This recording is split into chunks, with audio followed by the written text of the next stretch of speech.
Guys, I don't know if I've ever been this excited. I get to interview Chris Voss. And you might be wondering, who is Chris Voss? Well, if you don't know who Chris Voss is, let me introduce you to him. He is the #1 hostage negotiator at the FBI. We use negotiations for everything in our life. I mean, you negotiate with your kids if they can have 2 lollipops and an ice cream, or a lollipop of chips and an ice cream. Like, we use negotiations all day, every day. I got to watch his masterclass. I read some of his books. I got to the end of the YouTubes and the internets of the world to prepare my questions for today. And one of the things that I'm most, me personally, curious about is his poker face. Like, his face does not tell you how he feels about the subject. And I think I do good with that, but we can always get better at negotiation. So we are going to cover things like labeling, things like mirroring, things, body language, thoughts, all of those things. So I'm super excited to get to pick his brain. I forgot to mention one thing. The biggest thing for me is this word that gives me the weebie GBs. Are you ready? Empathy.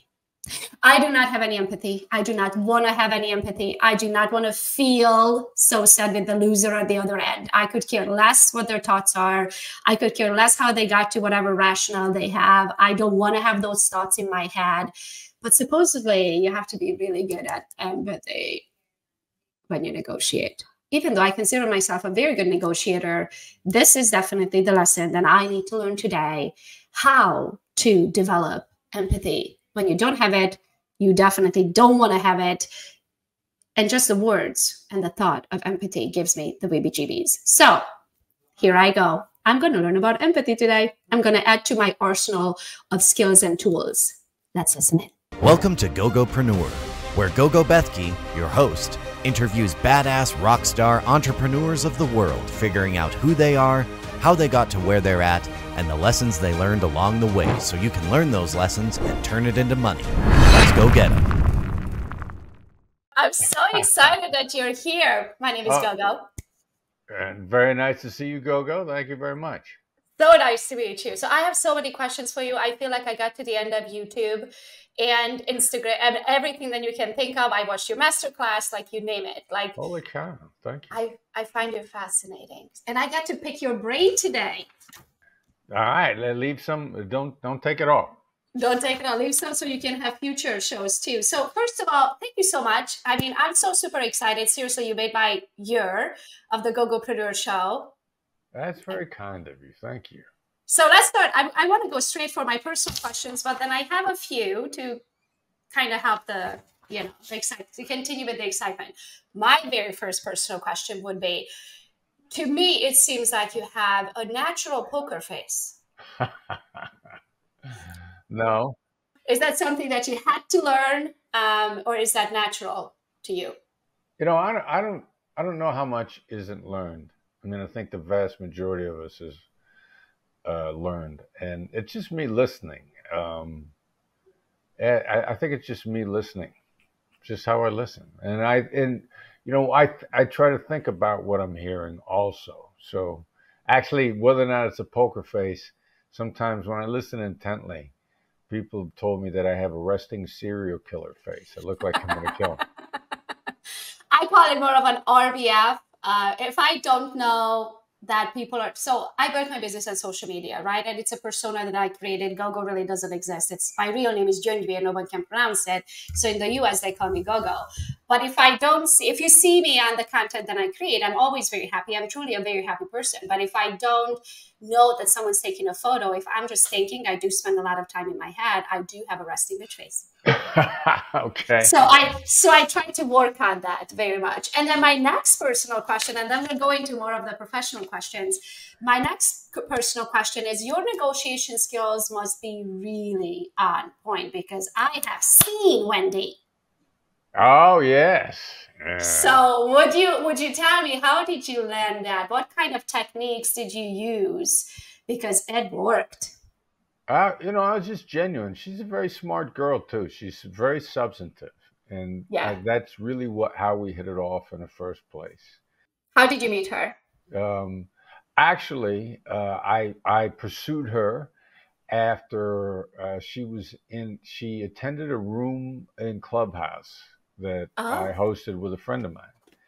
So it wasn't the looks then, because in Clubhouse you can't see the person. Well, in Clubhouse back then, anyway, you could see the pictures of who was in attendance. Okay. And negotiation doesn't normally attract beautiful women. Usually, a girl that's as pretty as she is going to be in some entertainment related, for lack of a better term, not always, but a sort of a superficial thing. Yeah. And so I thought, well, look, this is a beautiful girl. Why the heck is she listening to me about negotiation?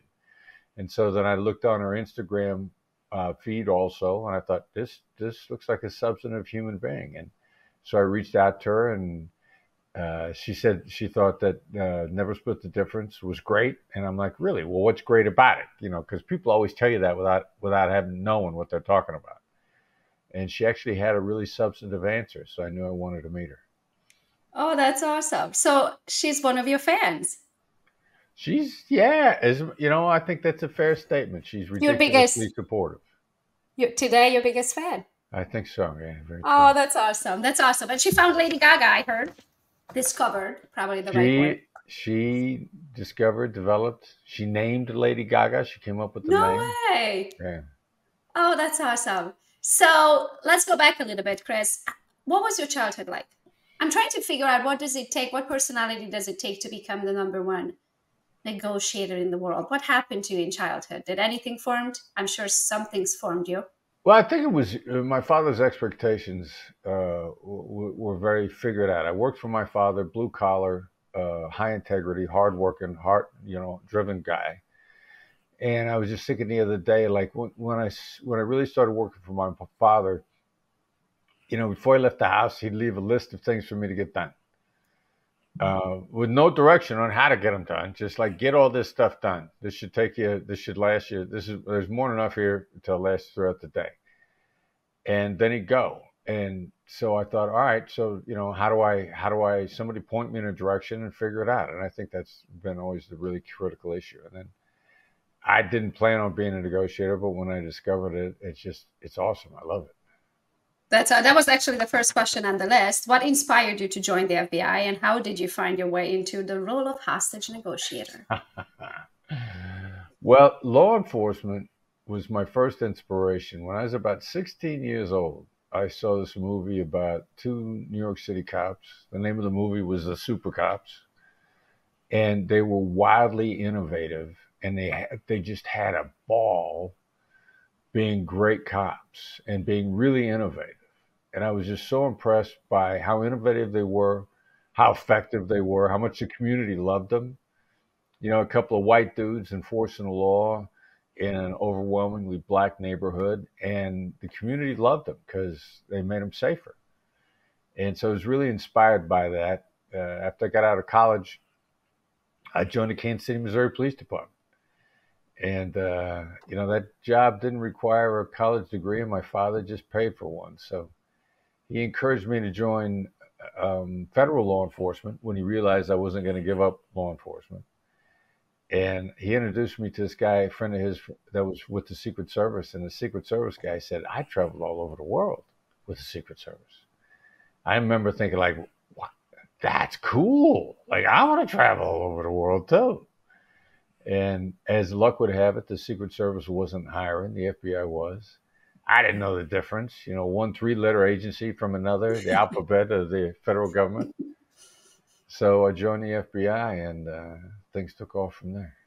How did you end up being a hostage negotiator? I was on the SWAT team. I was slated to go to the SWAT team with the police department when I left. And so when I got to the bureau, my first office was Pittsburgh. I got onto the Pittsburgh SWAT team. And then I hurt my knee again. I was trying out for the FBI's hostage rescue team, which is the Bureau's version of the Navy SEALs. And there are a lot of former SEALs and Delta guys on that team. And I had to have my knee reconstructed again for the second time. And so I thought, but so many times I could do this. And we had hostage negotiators that always went out with the SWAT guys. And I like crisis response. I like it when you have to make decisions. So I thought, I'll be a hostage negotiator. How hard could it be? It's just talking to people. I could talk to terrorists. I talk to people every day. Pour a cup of coffee and let's get to talking. Let's get to it. That it ended up being I had to jump over a bunch of obstacles to get on the negotiation team. I was initially rejected, but then when I made the team, why did they reject you? I was unqualified. I had no qualifications. I went to a woman named Amy Bondero was in charge of the negotiation team in New York. And so her desk, she was on the terrorist task force also. And I walked over to her desk one day and I kind of went, I'm Chris Voss and I want to be a hostage negotiator. And she was kind of like, I don't care. Everybody wants to do it. And she started asking me questions, she says, I know who you are. I know you were a cop before. Were you on the negotiation team in the police department? I'm like, no. And she said, so do you have a psychology degree? I'm like, no. She said, did you get any experience in therapy? You know anything about that? You done any counseling? I was like, no. She's like, you can't be on the team. You got no credentials. Go away. And I was like, come on, you got to let me do it. And what can I do? Because like with my father, tell me what to do and I'll do it. And she said, okay, there's one thing you can do. Go volunteer on a suicide hotline. And until you've done that, stop bothering me. Wow, the suicide hotline, huh? Yeah. So I volunteered. Go ahead.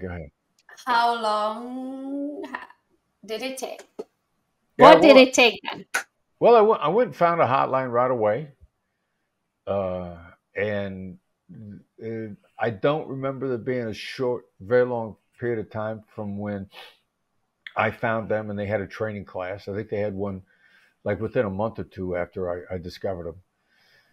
And I went through the training and then I volunteered on the lines for about 5 months. And so about 5 months later, I went back to Amy and said, look, I volunteered. I've been on the lines for 5 months. And she was shocked. She's like, I tell everybody to do that. Nobody does it. And I go I'm like, yeah, you said to, I did it. And so then there were about 5 people in line ahead of me to get the next training slot. And she passed me by everybody and I got the next slot. That's awesome. So what does training looks like for a hostage negotiator? If you have, 5 minutes to explain it? Yeah, it's you go to for the FBI. Yep. And every law enforcement agency has their own internal criteria. There's not a national standard. It would be nice if there was, but there isn't. So for the FBI, you have to go through the FBI's course of Quantico. You have to be selected. It's a bit of a process. The field division selects you, and then the field division has to be granted the slots. So just because field division wants you to go doesn't mean they have a slot. And they gave New York a slot. It's 2 weeks at the academy. It's immersion intense. It's amazing. I mean, it's if you stick with it, it's life changing. And at the end of 2 weeks, you're ready to go. So is it more of a mental immersion or mental and physical? Just like, I don't know if there's a physical portion to this, you would say. Oh, right. No, there's, it's all mental. I mean, they dial you in first morning, you're there. And the FBI's version is training is normally over at 5 p.m. If you're doing stuff in the evenings at the FBI Academy Quantico, it's informal, and negotiators are very social people. So there's a lot of socialization. As opposed to, for example, I've been through Scotland Yard's London Metropolitan Police Department's negotiation training, and they are all day, every day. You start every day at 7 a.m. and you're not done before 1:30 in the morning. Wow. And part of what Scotland Yard does is they want to wear you out and see how you respond when you're physically and mentally exhausted. And the Bureau is a slightly different approach, but it's all day, every day, very, very intense training, lecture, interactive practice, case studies. They walk you through the process step at a time, and then you got the weekend off. which you need because you're kind of mentally worn out and you've had a lot thrown at you. It's been a fire hose for 5 days. And then Monday, the second week, then the second week is dominated by almost all practical exercises, and that gets to be very intense. How cool. And then you got the job. And then you're there. Then you're ready to rock. You go back to your field division, and either you stay active and you stay sharp, or you assume that it was riding a bicycle, which is not. They're highly perishable skills. But I stayed very active and was involved in a couple of incidents fairly shortly after I got my training. And then I was bit hard because there ain't nothing like actually talking somebody out of a siege while everybody else is standing around and wondering what to do. Like, it's addictive once you've done it once. So what does the everyday look like? So in my mind, is it something that you go into an office and you wait for your phone to ring? Or are you just living your life and you're on call? What does that look like on a day? Are there cases every day? Because I'm assuming you're just kind of doing this over the phone. So what does that look like? Hostage negotiator in the FBI and almost every other agency is principally an additional duty. So it's not like your job. No, it's not a full-time job. Now, each agency usually has a few people that do it full-time. Like the FBI's got about roughly 400 hostage negotiators, and there's about 8 of them at headquarters that's all they do every day. They train, they do the admin, they do the instruction, they consult globally. But the part-time guys, which is how I started out in New York, like, you got a day job as your investigator. And then if something happens and your team goes, then you go.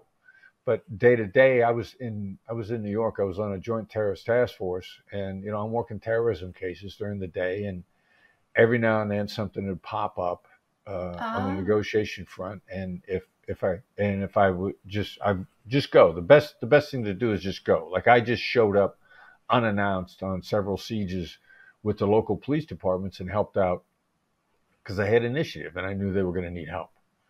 So what would you say the average time it takes for negotiations, like the big ones, right? Like, I'm not saying maybe someone, I'm sure every human life is, a big thing, but maybe versus a father kidnapping their own child just because of whatever situation versus terrorists. Like, what would you say the average hostage negotiation takes? Like, is this something like, I just imagine a truck driver who can only work so many hours a day and then you have to you have to go to sleep.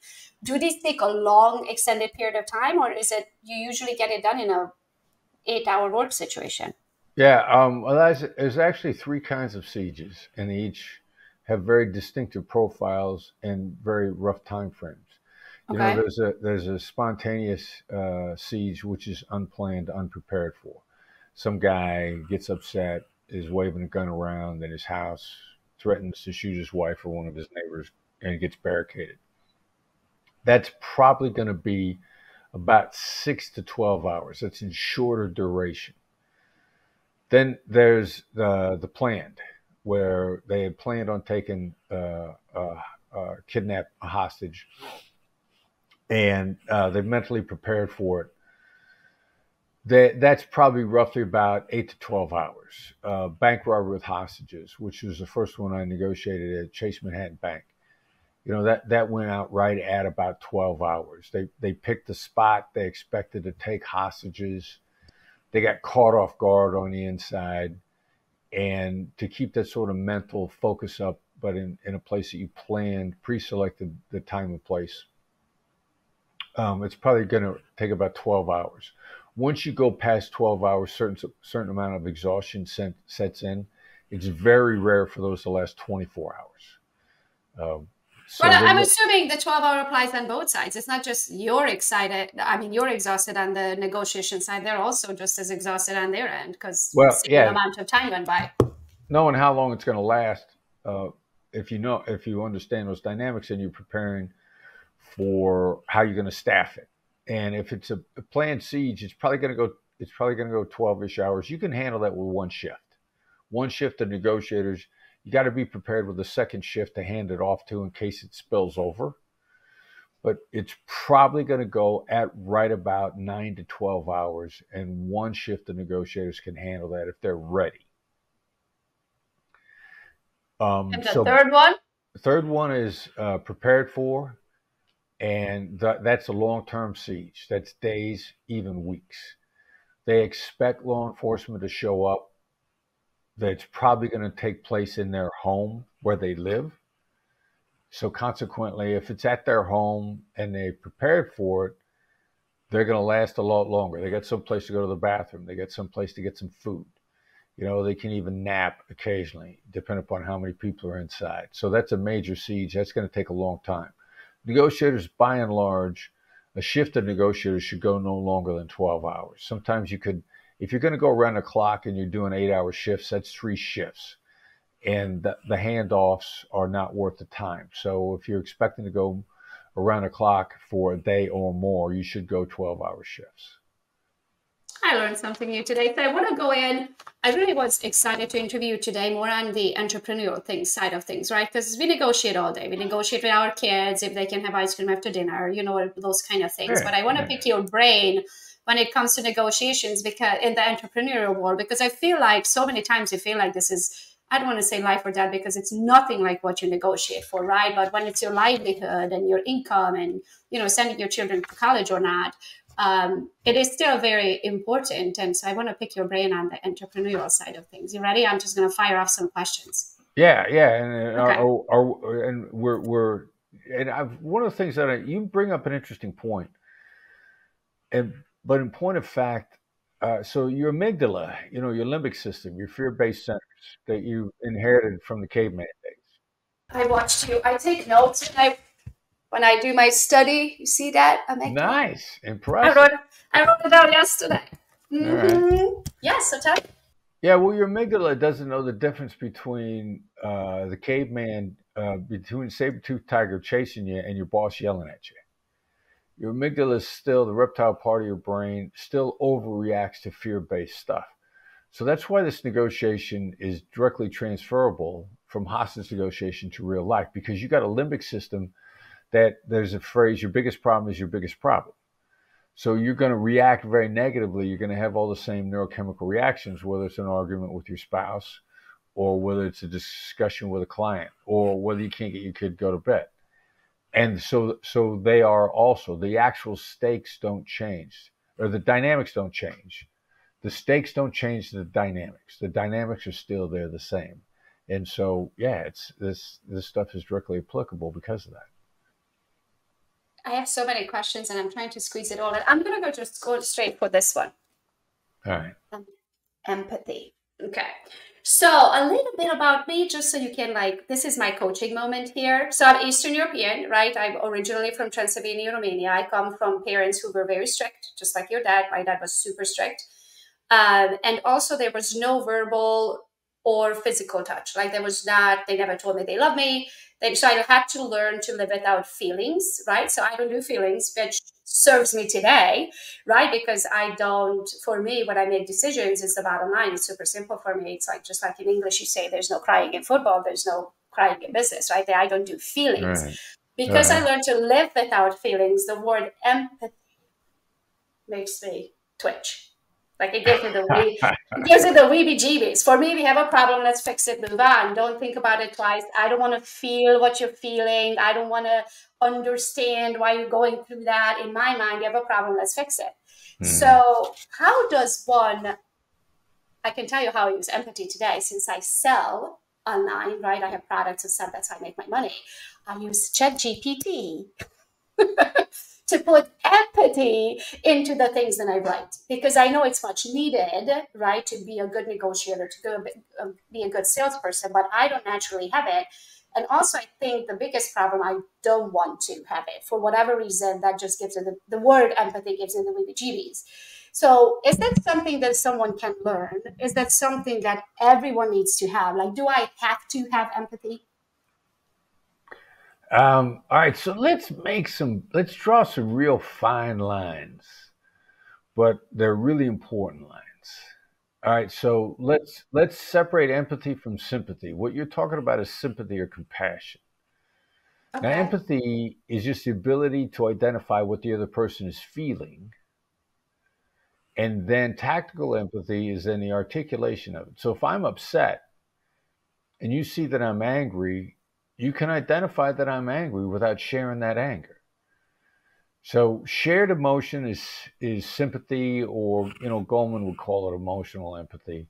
But tactical empathy is not sharing the emotion, not feeling it. It's being able to see it and identify it. Now, what do you possess based on your upbringing? There's some psychological mumbo jumbo out there but there is a difference between the feelings that you're born with and the emotions that are the processing of the feelings, what's learned. You're born with the ability to feel anger. It didn't have anything to do with your parents.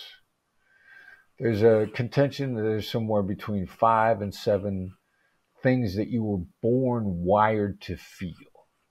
And those are anger, fear, enjoyment, sadness. I think there's 1 or 2 more, but you can feel sad because you were born human. You can feel anger. You can feel fear because you were born human. How your parents brought you up have nothing to do with whether or not you possess those feelings. Now, how you were brought up affects how you process the feelings. How I react. Yeah. And that's when we get into things called sympathy, guilt, compassion, the processing of the feelings. Sociopaths aren't born. They were conditioned by a variety of circumstances that psychologists are still trying to isolate out. But one of the things is, if depending upon how much you were held in the first year of your life, impacts your ability to attach to people. And how much you were held. Your parents may have held you a lot in the first year of their life, but then once you got to be 5 years old, started saying, like, toughen up. It's a tough world. Don't be emotional. Make rational decisions. Get over it. That's 5 years down the line. There was a lot of learning and conditioning that happened after the day you were born, and you were born with the ability to feel anger, sadness, fear, enjoyment. Those things you were born with. So now empathy is just the identification of what the other side is feeling. It's Daniel Goleman in his book, Focus. He's got a great chapter, I think it's chapter 9, called The Empathy Triad. He's got something called cognitive empathy, which is very close to tactical empathy. And his chapter outlines how the people in the world that are best at cognitive empathy are sociopaths. Because if it's the ability to simply identify what's going on with the other side, then sociopaths actually have a clear ability to identify it, because they don't feel guilt, they don't feel compassion. They can look at you and see what you're feeling because their own filter is not getting in the way. And so tactical empathy is really close to what sociopaths do with cognitive empathy. You're going to look at the other person, you're going to identify what they're feeling, you're going to call it out, and it's going to have magical effects on their decision making.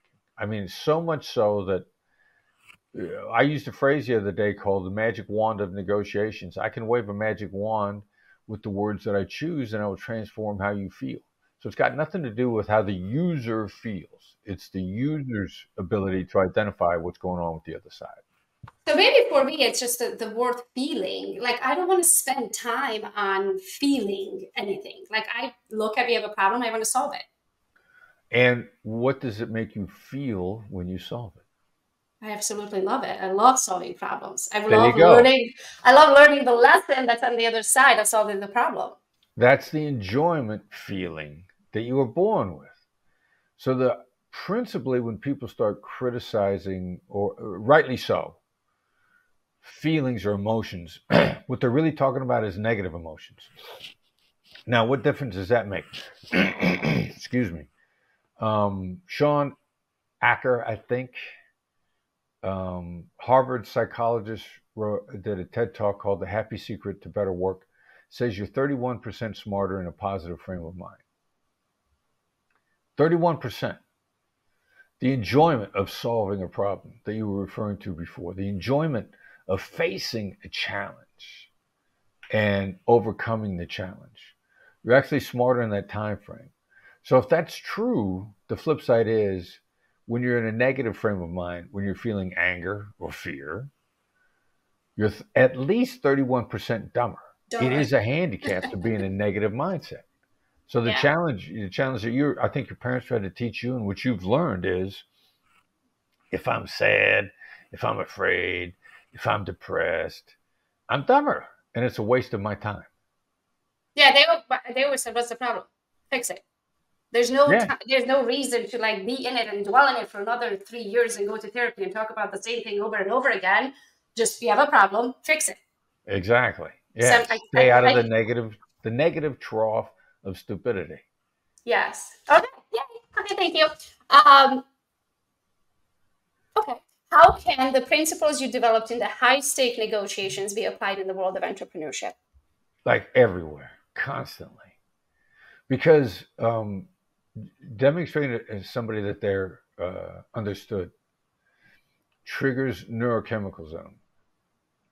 And there are different feelings, if you will, that everybody wants. It splits up roughly into thirds. There are basically 3 conflict types globally. The world splits evenly into these thirds. And it's fight, flight, make friends, the assertive, the analyst, the accommodator. Now, I'm a natural born assertive. You sound to me very much like a natural born assertive. What's even you can ask Kurt Shewell about that. Okay, very good. So Kurt is my sponsor at EXP. So that's one of the reasons I was supposed to be speaking with you guys in Michigan, but I took another engagement, actually spoke on a cruise at the same time. So I was supposed to meet you, and I tried everything to be able to be on that stage just so I could meet you, but I was in the middle of the ocean speaking on a cruise. But Kurt is my sponsor. So I literally called him just before this call and I said, okay, give me some deets on the personal level about Chris, right? So of course I have some personal things at the end, but Kurt will tell you that I am very assertive. Yes. I love Kurt. He's a great guy, generous dude, and he's the best. So much going on with him. Yeah. So the most important thing to you is to be respected, and then to be heard. Like, you need to know that they heard what you said. You need to know you got your point across. And as long as they treat you with respect and you're sure that they know where you're coming from, you could actually walk away. You can't walk away from a deal if you don't know that they heard what you had to say. You won't stay in a relationship if you don't feel respected. Those are the earmarks of the assertive. I mean, you nailed it. And so neither one of those things are about making the deal. If I treat you with respect, you and I, we may not make the deal every time, but you always be open to talking with me.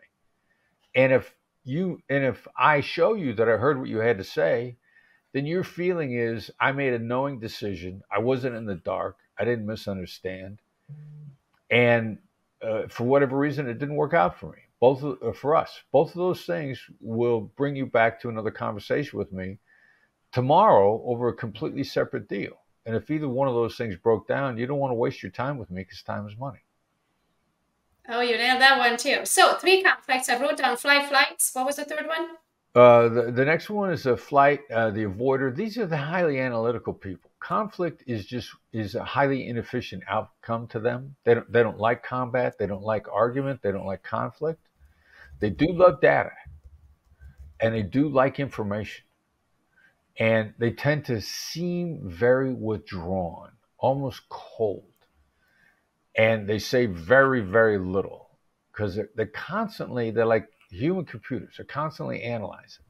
These are the kind of people that if they give in completely to their analytical side, they're often guilty of paralysis of analysis. I don't want to make the wrong decision, so I just need more data. I gotta think about this some more. And that's about a third of the world. and they, they just seem as cold and distant, and they're often very difficult to engage. And they're the ones, like an assertive will never have paralysis of analysis, and we're driven crazy by the people that do. And these are the analysts if they're not. I'm like, just make a decision already. Gosh, it's not that hard. Yeah, exactly. And so then the third type is seems like a space alien to the other two. The accommodator is very hope based, very upbeat, constantly just hope. I hope it works out. I hope it'll be okay. They're very short on details. They make a lot of deals, and a lot of their deals fall apart. They drive the other two sides crazy because we're trying to have a conversation with them, and they want to do small talk. They want to know, how was your day? They want to know, how do you feel? All this stuff that just does, we see as doing no good. Yeah. But they are, what we do notice, the other two types do notice, is this upbeat attitude of theirs tends to accelerate progress. And there's something about it that we're just not sure, but we see they have a higher velocity of interactions. And so the assertives and the analysts, because they are that happy-go-lucky kind of person. In Hungarian, we say, however it falls, right? Like they're just, hopefully it's going to fall, and they say a prayer about it. But I feel like now that you're describing it, I feel like I have a little bit of all. Like I'm assertive, but I'm a happy-go-lucky kind of person, and I'm super analytical. Like my spreadsheets have spreadsheets. Yeah, well, you're just not one type. I mean, you are one type, but the issue is how much do you learn? And so if you learn, if you're coachable, then if you're an assertive, but you see that the analysts make smarter decisions with spreadsheets. I mean, I didn't used to track. I started tracking probably 8 years ago in my life, but now I truly enjoy it. And my brain does work like a computer. Like I can look at a spreadsheet and be like, guys, column X is not adding up. I can tell you that. Right. And I love it. I love and also I think it comes back to the feelings portion, right? When you're looking at a spreadsheet, when you look at a data, there's no feelings. I can make a decision right away if this is a positive, not sheet or negative. Like, should we continue with this idea or just call it a day? Yeah, exactly. You've learned. You're highly coachable. You're open to learning the best way of getting things done. I love learning. I love every time you learn something, you're like, I didn't even know that existed. And then I get, to the end of Google. Okay, next question. What are some common mistakes entrepreneurs make negotiating, and how can they avoid them? Yeah, all right. So it's common mistakes really characteristic of the three types. Common mistake of the assertive. We're often far too blunt.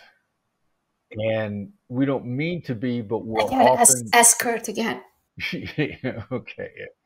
We're very blunt. Dealing with us feels like getting hit in the face with a brick. And we come off as highly transactional, which leaves the other side feeling like, hey, this is just a transaction to you. You don't care about me. And it's probably, we don't exercise enough gratitude, and or appreciation. And little doses of gratitude and appreciation go a long way. And so being too blunt and being too transactional has probably held me back the most throughout my life. I got a deal and I moved on. Okay, so, you made the donation and moved on. You collaborated with me and I moved on. And you expected some thanks. And, I gave so little thanks to you, so little gratitude to you that you're like, why did I even bother doing this? I mean, we tend to leave people feeling that this was just a transaction. And and we're far too direct up front. And so those are beginning and end, first impression, last impression, that just aren't great with the assertives. And that's how we hold ourselves back the most. Now, the analyst. Analyst comes off as cold and distant. So they're very cold, they're very detached from the very beginning. I mean, that hurts them right off the bat.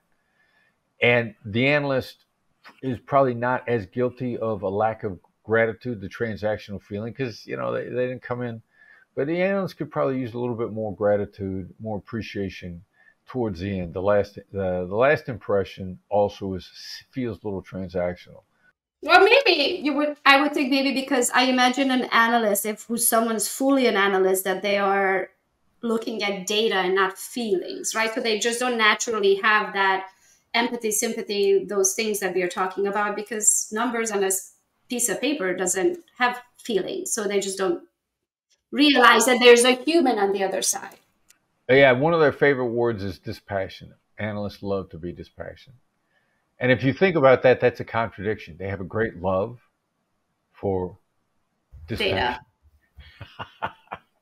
They're highly passionate about being dispassionate. Dispassionate.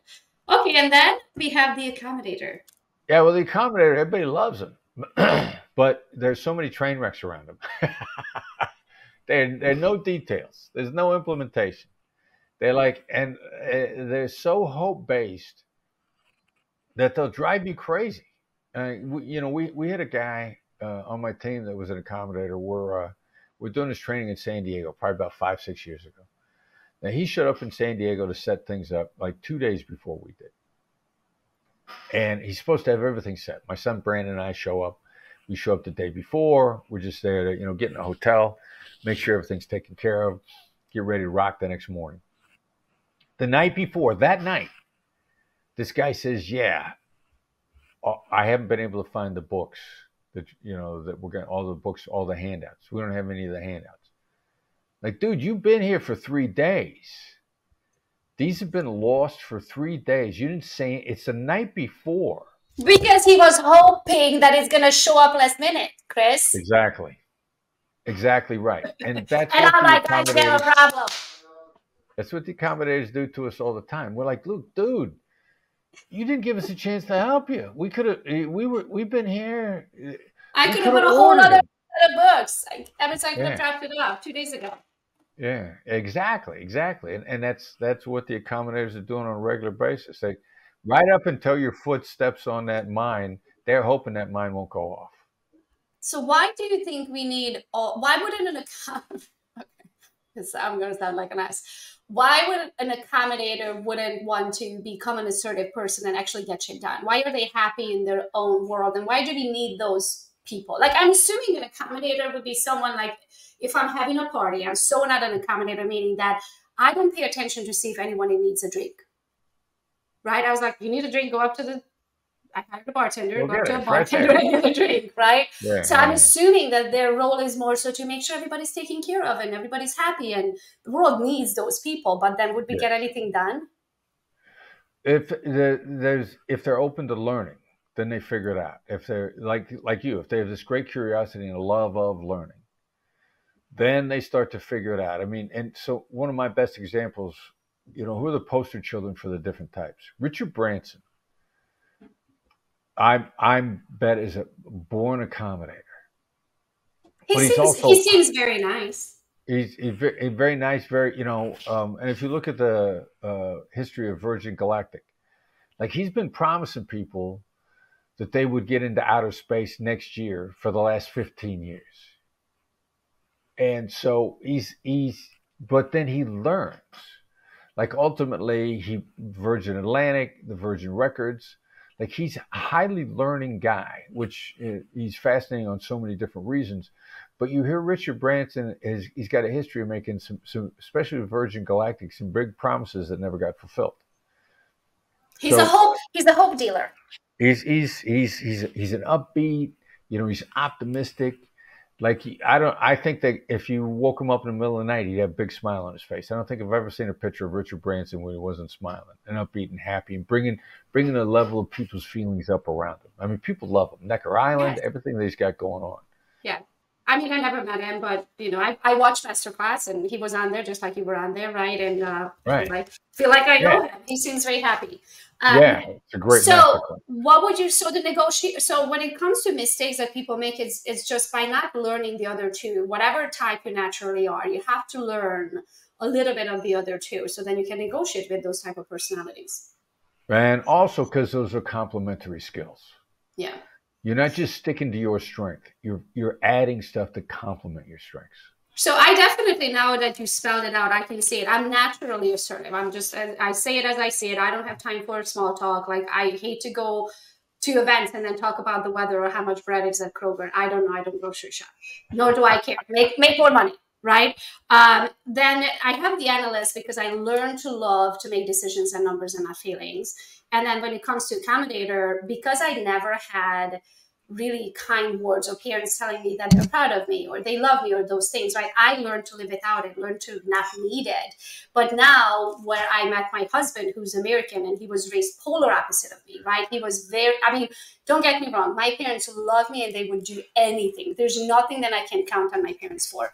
It's just the Eastern Bloc and how they were raised. They just continued that same upbringing, right?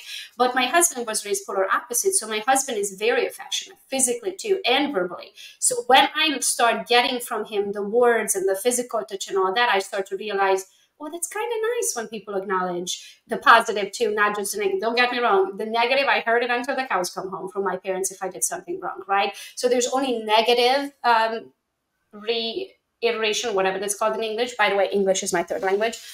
So when I learned it from my husband and I realized that it feels good, now I want to ask my employees, but I think I do a very good job at giving them the time off if they need it, you know, acknowledging when they do a very good job. Like they're also going to hear it when they're fucking up, excuse my French. But so they never do it again because I don't ever want to have that same conversation ever again, right? If someone's messing up. But I do feel like I learned to give the gratitude for the hard work that they put in when they do it. So I feel like I learned these two skills, the research and making decisions based on data, and then giving things and seeing the other person on the other end and their hard work. Yeah, exactly. You've learned it. You're highly coachable. You're open to learning. Okay, next question. Can you talk about the concept of tactical empathy and how entrepreneurs can use it to their advantage in business deals?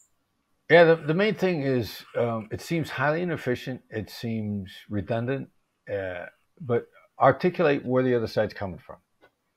Most people think empathy is just how do I make my point better? If I understand your perspective, then I can make my argument, my case, my persuasion that much more persuasive. And they've left out the significant interim step. Making someone feel heard is not the same as understanding the other person. When you make somebody feel heard, you're triggering neurochemicals in them that change their thinking, change how they feel about you. And this is it's a massively important step that almost everybody leaves out. I think what I learned, Chris, right here in this moment is that through mirroring, by just using, I don't actually have to feel it, because that's where I get just annoyed with the word of empathy. I'm like, I don't want to feel your freaking disaster party over there, right? Like not even for a minute of my life, because a minute of my life is a minute of my life, right? Right. But just mirroring them or just saying those same words, they're going to think that I actually empathize with them. I don't actually they're going to feel hurt. Yeah. Yes. Yeah, and mirroring is a great example because like it is the simplest way to make somebody feel heard with the least amount of effort on your side. I just figured out how I'm going to empathize from now on with people, Chris. I'm just going to use the last 3 words of their sentence. They're going to think it. They're going to love it. And it's going to accelerate everything. Okay, next question. Did we actually, tactical empathy, let's talk on that in just a second. I got excited about my evolution here. So the concept of tactical empathy in entrepreneurs. Yeah. What would that look like in a real scenario? Yeah, well, you're repeating what they just said. You're making their arguments for them. And like that is, I'm coaching 2 negotiations right now where the counterparts are very upset with the people that I'm coaching. So I'm saying, say everything they're thinking, all the negatives, say it all, lay it all out, add to it, make it worse. You feel like the way I've handled this up to this point in time has been a slap in the face. Watch how it changes the other side. I mean, talk about a magic wand. I mean, you're going to put them in a different mindset. Suddenly they're open to you. Because when they're upset with you, the first thing they want you to know before they proceed productively with you is they need to know that they were hurt. And they can't get past that. They can't work forward with you positively with this huge elephant in the room of how they reacted to what you did. And the only way to make the elephant in the room go away is to call it out, not deny it, and not pretend like it's not there. You can't say, I don't want you to think that I was rude. And inside they're going like, you were rude. And for you to deny it is an insult, and that's making it worse. And you could say, yeah, you know what? I know you thought I was rude. Or, I mean, if you want to say it really well, I know you feel like I slapped you in the face. Like, it's fun to do that to people and watch them just blink and then look back at you as if you hypnotized them or you got rid of their hypnosis and now suddenly they could see clearly. And that's really one of the biggest things. Call out the negatives in the room and you're going to be astonished at the changes it makes in the other side. I literally wrote this down when I was studying you. I said, you said it, these are your words. Let the other side have your way. Let them think it's their idea. Yeah. That's upper hand. How to get the upper hand in a negotiation. It's not about being in control. So many people have said negotiations about letting the other side have your way. Well, you say to them like, I don't know. How are we supposed to do that? I mean, what do you want me to do? And they start throwing out ideas at you. And you sit there and you listen. And when they say something that works, you go like, wow, that was a great idea. All you're doing is it's like American baseball when you can sit back and watch as many pitches go by as you want and only hit what you want to hit. And that's what you're doing with letting them have your way. So let me ask you this. Are you the sorest loser in a game? That you're asking me about it, how competitive am I? Yes. And the reason why I'm wondering is because I'm wondering if you became really good at negotiating so you can win every time, because winning is important to you. Is it? Well, winning is important to me, but for the really ambitious person who you're really trying to beat is you yesterday. Yes. So I always say, oh, if I can do this, then what else can I do? Yeah, exactly. That's ambition. Yeah. Like when I was in the FBI's crisis negotiation unit, we'd go out and we'd teach the local police department and we'd hand out course evals. And I wanted to have a higher rating than every one of my colleagues. And if anybody had a higher rating than I did, then I was annoyed. And I was rated consistently higher than every one of my colleagues, except this one guy was more likable than me, and he was always rated higher than me. And it bugged the hell out of me. But it wasn't all that satisfying because I still wanted to get better, even if I got the highest rating. To me, all right, so I beat him. So what? I could get better. And that's the difference between being competitive and being ambitious. If you're competitive and you beat the person next to you, then you quit. You're like, oh, I won. Okay, I achieved my goal. But if you're ambitious, you're like, I could still get better. It doesn't matter what they did. Yeah. I can do better. And the competition ultimately becomes yourself. I remember, so the way I met Kurt, he's my sponsor at EXP, right? And so when I joined the company, I said, I want to get 100 agents and I build an organization. So every month they used to give out this like monthly status, like where you are in the company, right? There's 97,000 agents at the time, 87,000 agents at the time. And I was in third place. And I don't care, Chris, that there's 86,997 of them behind me. I'm like, who the motherfucking two in front of me? So of course, then I Google them. I get to the end of, I watch everything they do. And I'm like, okay, watch me now. Watch me next month, right? Okay, next question. How do you identify a black swan in a negotiation? It's anything that surprises you. And if you're not being surprised, then you're lazy, you're not doing a good job, you're not listening. Because there's so much we don't know. And the other side's always hiding stuff. And then what about what they were hiding with what we're hiding? I mean, it's you're looking for surprises. You got to welcome surprises. And that's one of the big problems with analysts. Analysts hate getting surprised. They want to do all the data research possible. An analyst will research something for 6 months when they could have discovered the same data if they had just come to the table not just prepared to be surprised, but hoping to be surprised. So black swans are surprises that change everything. Next question. Negotiation often involves dealing with strong emotion and high pressure. Mm-hmm. What strategy do you recommend for entrepreneurs to stay calm and focused on challenging situations? The simplest one is to imagine the situation. Imagine yourself staying calm. That sounds simple, but what do we really do? What we really do is we imagine the situation and we imagine getting angry, getting upset. Oh, last time I talked to this person, they just set me off, and I keep going over that over and over and over in my head. Well, that's practicing getting set off again.